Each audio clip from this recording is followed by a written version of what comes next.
এখন বেরোবে হচ্ছে খেজুরের পাটালি। তুমি খুলি ফেলাই সেই স্বাদ, এত স্বাদ করে তুমি তখনও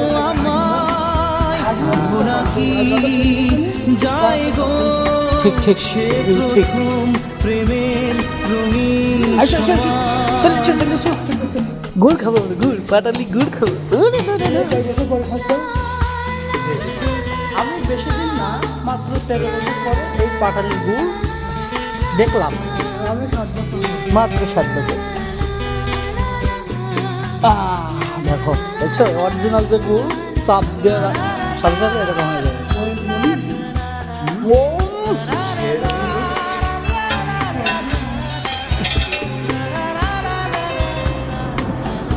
অসাধারণ।